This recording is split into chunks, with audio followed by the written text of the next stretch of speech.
Yo, what's going on, guys? This is Mike Reed here. Now, before I begin this toy review for today, I wanted to quickly mention the obvious change in background.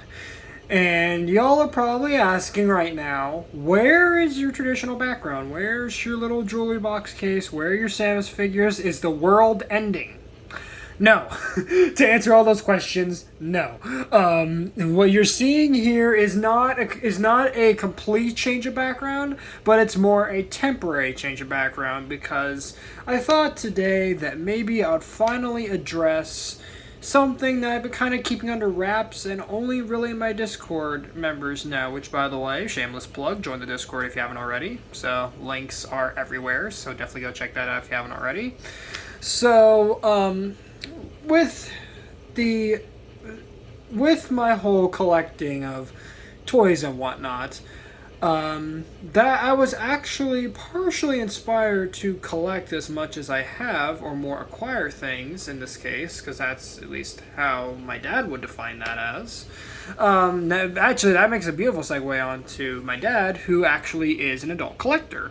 He collects various different things, from from Star Wars to Star Trek to Dukes of Hazzard, all kinds of different figures he collects upstairs in our house, and he has a wonderful collection of stuff. Not only that, but the figures he has out of the box, he makes handmade, hand-painted, just all man-made displays for those figures. So being the Metroid fan that I am and all, and with my backdrop being kinda meh for the time being, at least in my opinion it was kinda meh, I thought I would, ask him if we could do a unique collaboration. And in terms of making a stand that will make a nice accent to the background of future videos and a certain Let's Play that I'm planning to do. Definitely stay tuned for that, as that's coming up very, very soon. Hopefully if, college and stuff doesn't interfere with that whilst I'm in there, as that Let's Play will be recorded whilst I'm in college, so hopefully on that day college isn't going to be too, isn't going to be too much of a heavy burden, or have any sort of, effect on that, and the whole plan I already have set in place already for when I'm going to record that certain Let's Play. But anyways, so we're nearing the final stages of completion of this little project, the collaboration that we're doing. And I'm going to do a full video sort of showcasing and talking, I guess, the development history of this thing, as I've been meaning to do this for quite some time. I've been meaning to do that. And I know I say that for a lot of things, but that's kind of the thing with me, is that, I'm always formulating ideas. For those who don't know, I'm always formulating ideas. I'm always coming up with ideas to improve and create new stuff when it comes to YouTube. I'm normally not the creative type. I'm really not. But ever since I got here on YouTube and doing this whole YouTube thing, I've become a lot more creative, and I've tapped into that creative side of my brain. I can't talk. My God. So I cannot wait to show off that to you, and I'm probably going to do that a couple days before I do that really special Let's Play, or at least that's special to me. Hopefully that speciality will come through to you guys as well, as I've been wanting to do that Let's Play for a long time, and I kind of want to make it as much of a big deal as I feel is necessary. And just guys, I'm actually have the biggest grin on my face right now just talking about what I want to do. I would love to just spill it, what it is, but I can't, because I want this to be a surprise for you guys. This is something I've wanted to do for such a long time. And by such a long time, I mean mid to late last year I've been wanting to do this. And I can't wait to show you guys that Let's Play, that new backdrop I'm going to have for that Let's Play, and for future toy reviews and whatnot as well, and future videos that I want to do on my desk here, because this is literally just my desk I have in my room that I'm recording at. So I'm really excited to show that to you guys. But enough of the long intro. Let's get into what you guys really came here for, because I know you didn't come here for that. Today we have a toy review, as expected by the title. Today we are taking a look at the Beyblade Burst Surge HyperSphere Poison Cyclops C5 Starter Pack. So this is pretty cool. This is Poison Cyclops, guys. He's the evolution of Cyclops C4, I believe it was, in Beyblade Burst, what was it? Turbo Slingshot, yeah, or Cho-Z. It was one of the first new original Hasbro designs that they came up with, and I love this design for Cyclops. And Poison's kind of interesting, as that is kind of a hard part to come by, and I'm surprised Hasbro's doing this, and apparently they're doing one for the Pro Series currently. More on that later, because there's actually something else Beyblade related that I want to talk to you guys about later, but I'm going to save that for towards the end of the review. So with that being said, you have your standard box arts here. You have your Surge logo, HyperSphere logo, and you have your CG render of the Beyblade right there, and I believe the Beyblade in the background that's being destroyed in the background, I believe that is Viper Hydrax with Python. Is that Coil? Yeah, that's Coil. For a second I thought it was Extend Plus. Okay, so that's just a stock combo getting destroyed back there. On the back of the box, you do have more logos and stuff and things and the parts, which are of course, the Katinko chip, or the HyperSphere chip. We have the layer base. We have the forge disc, and we have our HyperSphere driver. And here we have our stats right here, which of course don't bother reading these because they literally are just there for just aesthetic. They really don't have any impact on the actual performance of the Bey. Moving the camera back a bit. And let's get swiftly on to the parts. Now I am going to have to quickly look up the last part real fast, as I forgot to do that at the beginning of the review. Before I started recording. So let me just quickly look up something related to the product. So hold on a second, guys.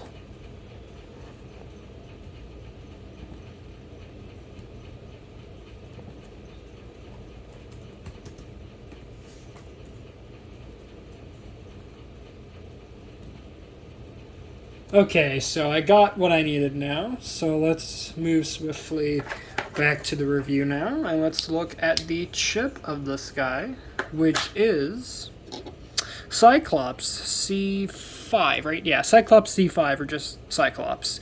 And this is a really cool looking chip. I love the details on this with the green and the gold, the silver, and the sort of purple eye with the teeth there. Look very, very nice. Something that I don't like about this chip, though, is that there's so much green. It hides some of the detail, like the little spikes coming out of the Cyclops headpiece here. And even a little bit of his furrowed brow as he sort of, looks like he's grunting at you or something. Looks very interesting. On the back, of course, we do have our standard little QR code for the Beyblade Burst mobile app, so do scan that if you want to get this Bey in your game. And all in all, pretty solid chip. Now, for a quick comparison, let me go get the, let me just put this down for a second. Let me go find the Bey, the original design, just so we can get a good reference point of this redesign. Here is the original Cyclops C4 for Beyblade Burst Turbo Slingshot, or Cho-Z in Japan. So you can see how that looks next to its evolutionary counterpart. Pretty much the same. Not gonna lie, just, again, slight changes. Very slight changes. But still, very nice chip nonetheless. Next, we'll take a look at the layer base, which is Poison. Now, Poison's kind of an interesting layer base, as this was originally released with Poison Hydra, which was a random booster prize, I believe, or a random layer collection prize. I can't remember which off the top of my head right now. But the main gimmick with Poison is that there were rubber little parts that would somewhat act similar to Screw Trident's sort of shock absorber gimmick. But, of course, for Hasbro, they stripped this gimmick entirely. So now it's just kind of a big, light, plastic thing. So very, very strange. And also, for some reason, they're renaming Poison Hydra to Poison Cobra. Okay, even though the chip looks nothing like a cobra, but good job, Hasbro. Yay, your naming schemes are getting worse. Anyway, before I get on another tangent here, let's just quickly spin around to the back, and I'm not kidding, this thing is hollow as heck. Oh my god, Hasbro, what are you doing? But still, I love the design of this, but performance-wise, guys, yeah, this thing is, not that great. Not gonna lie. But then again, Hasbro's kind of been going on a slippery slope since Beyblade Burst Turbo, so... You know, I don't mean to come off as negative. I don't want to rag on like I do in these sort of reviews, but I have to make sure that I'm clear on this, that for Hasbro, they kind of suck in terms of the competitiveness and the accuracy to their original Takara versions. Yeah, they're completely not that great. Now, some of them I will give merit are good, like on their own basis, I should say. On their own basis, on their own terms, Hasbro is pretty okay. But in terms of stacking up next to Takara, oh yeah, these things suck. These things suck in that case. So, once we put the layer base and the chip together, guys, there you will have, your completed layer of Poison Cyclops. So all in all, not a bad looking layer at all. And also, guys, I do apologize for my Switch red Joy-Con sort of not flashing, but looking really, really bright on the camera. As for some reason, the camera is really making the red look much brighter than it actually is. It's actually quite a dark red in the background, but more like a darker red, more like a matte red, but on camera it looks like super neon, and same with the blue. They're more matte than they are bright, so my apologies, as I know that red Joy-Con in the background is probably really, really distracting. But anyway, that background soon will change. It soon will change, so do stay tuned for that, guys. But anyway, onto the Forge disc, we do get the Knuckle disc, which is kind of baffling considering this disc comes from 2016. What are they doing? Why are they releasing dual layer discs on season, oh god, what season was GT?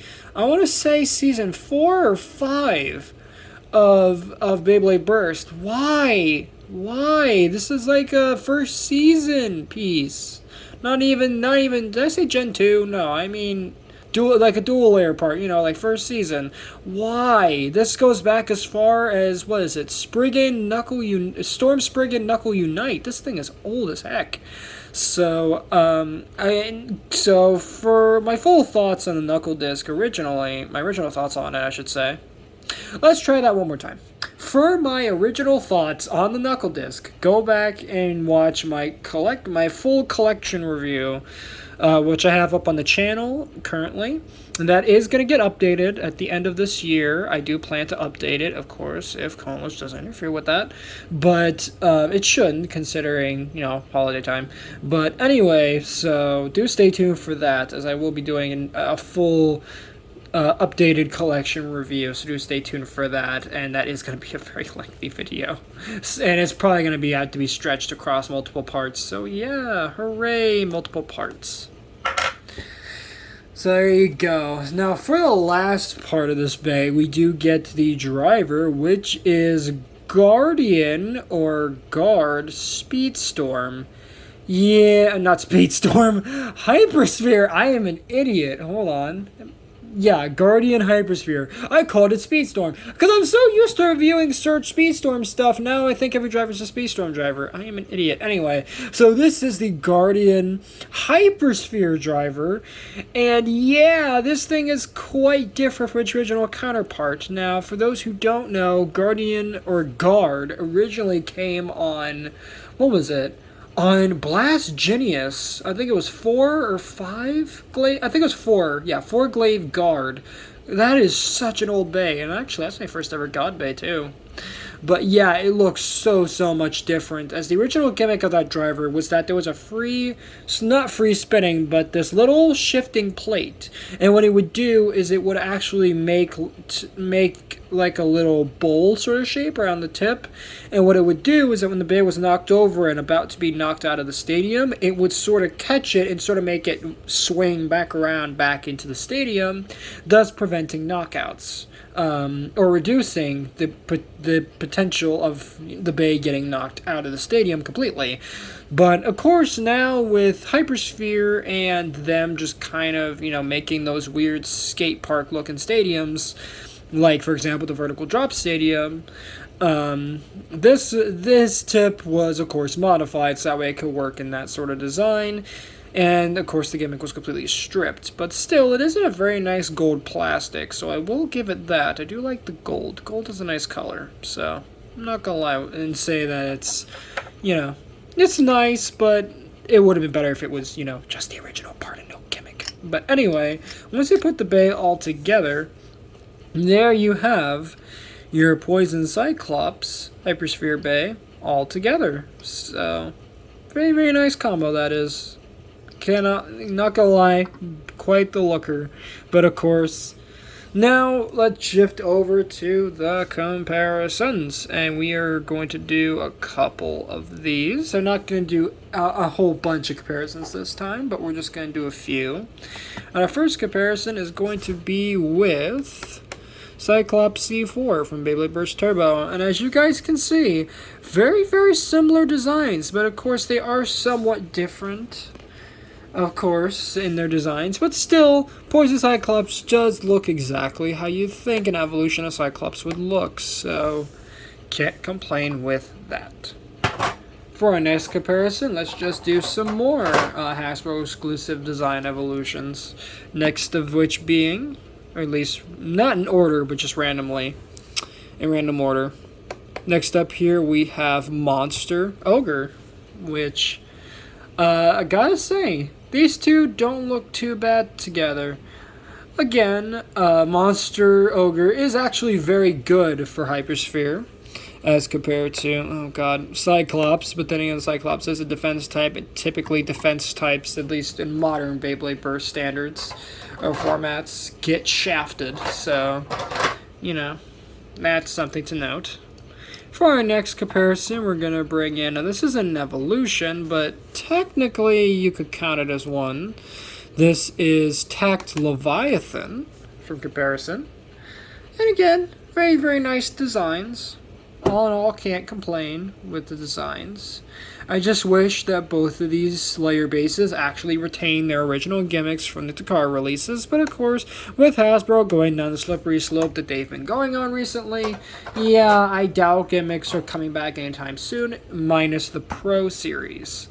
So, for our next comparison, we're going to bring in, this is Master Kirbyus, and as you guys can see, both of them look very, very nice together. Cannot complain with that. So, for our next comparison, I believe we're just going to do maybe 2 or 3 more comparisons. And our next comparison, we're just going to bring in, let's just bring in Dread Spriggan. Well, I don't know what it is with this year and that word, Dread. Very interesting. But anyway, the two of them look very, very nice together. So, all in all, cool stuff here for what we got going for HyperSphere designs. Oh god, Spriggan's rolling all over the place. Alright. Now, for our last 2 comparisons, just for fun, let's just bring in our somewhat standard comparisons that we do, at least in terms of the final comparisons. We're going to bring in Super Hyperion from Beyblade Burst Super King, just for comparison, just so you guys can see how those two look together. All in all, not bad designs, but of course, Super Hyperion is way, way, way better as compared to Poison Cyclops. But that's mostly just because it's Takara, and Takara actually cares about competitive and just all in all, just quality products, unlike Hasbro, who's kind of dipped in quality. So, and for our last comparison, let's bring in King Helios for comparison. All in all, pretty solid bays right here. So definitely cannot complain. And that's gonna wrap it up for this review, guys. So that has been my review on Beyblade Burst Surge HyperSphere Poison Cyclops C5. But before I close out this review, there's a little bit of Beyblade news I wanted to bring to your guys' attention.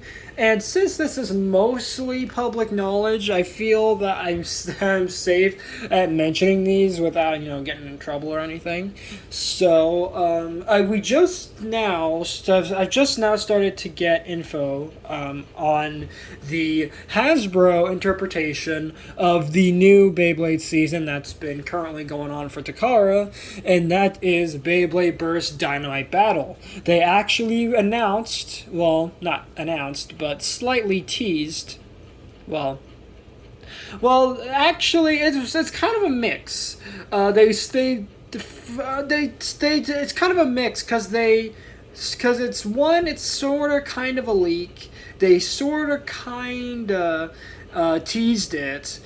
And, of course, I've also seen some videos of the Beyblade Burst app, and apparently some, insiders for the Beyblade Burst app somehow managed to get some 3D models of some certain Beyblade products that should be coming out pretty soon for the international release of Dynamite Battle. And the name for Beyblade Burst Dynamite Battle that they're calling this and for Hasbro, aka the international release, is Beyblade Burst Quad Drive. Yeah, instead of calling it Dynamite Battle, they're calling it Beyblade Burst Quad Drive. Okay. Not the greatest name in the world, but I guess it works. Quad Drive, that's kind of cool considering the whole gimmick of Dynamite Battle and with the high and low modes. But something that I will give Hasbro credit for is that from what we see of the 3D models, the bays actually look very, very close to their original Takara Tomy releases, which is really, really cool. I'm really glad that they're somewhat staying more to the original source material, but sadly they're still doing yet another stupid gimmick. And by stupid I mean it's stupid, but it's cool, because from what I can gather from these different news outlets like Zanky and stuff like that, apparently the tips of the bays are actually going to change in some way. Like, for example, if you have a driver like Guard or something, like on Cyclops here, you are able to somehow swap the tips to be able to turn it into something completely different. Like you could, like for example, if you had, again, the Guard driver, for example, Guard, what are they going to call it? Guard Quad Drive or something like that. I think that's what they're going to call them, is they're going to just have the name with Quad Drive after it. So basically the driver for this bay would be Guardian Quad Drive. There we go. And then with any of the other Beyblade Burst Quad Drive products, you could change it into Flugel or Excel or Evolution or Variable or something like that. So basically, you could swap the tips around. Like how it's gonna work is, to kind of get the idea, is it's sort of like this higher cone shaped tip, and then what you do is it looks like you twist the tip and then you pull it off, and then you can take another tip and then slap it on and then twist it onto that. So it's kind of interesting. So it's kind of like how you swap layers around and how you swap chips around, but for the tips.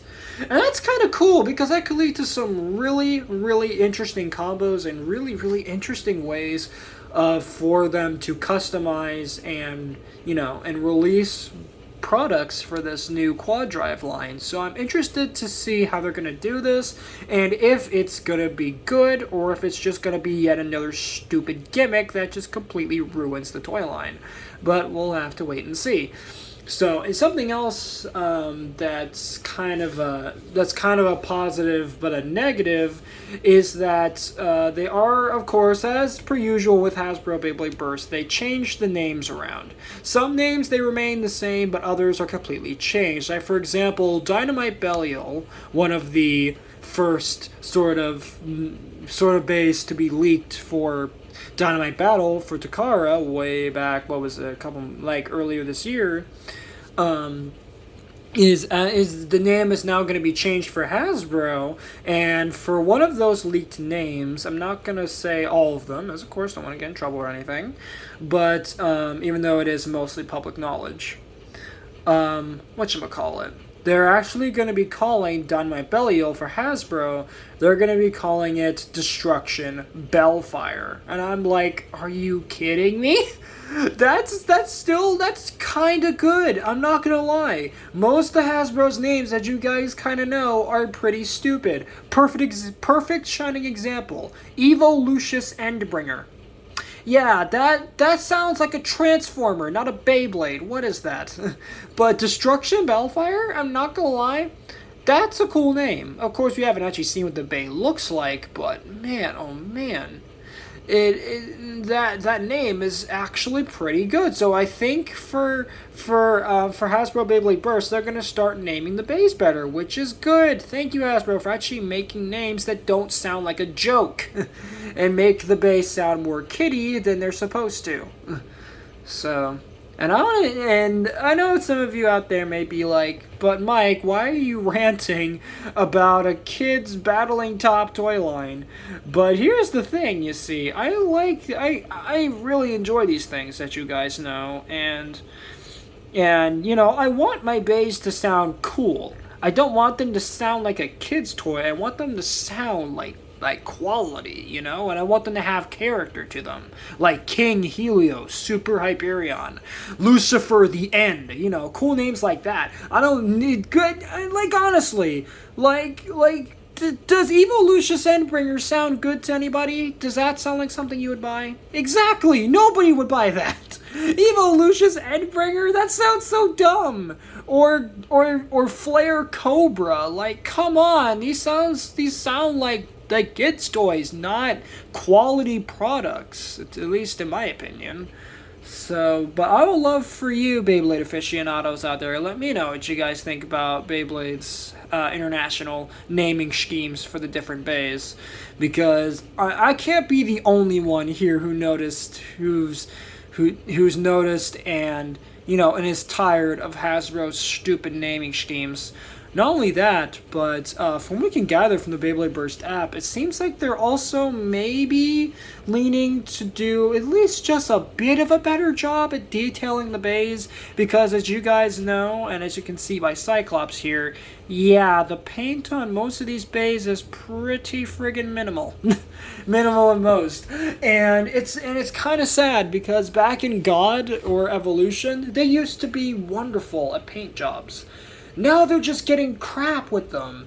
They're just getting super lazy. They're doing very minimal paint, like as you can see on Cyclops here. It's like, where's the detail?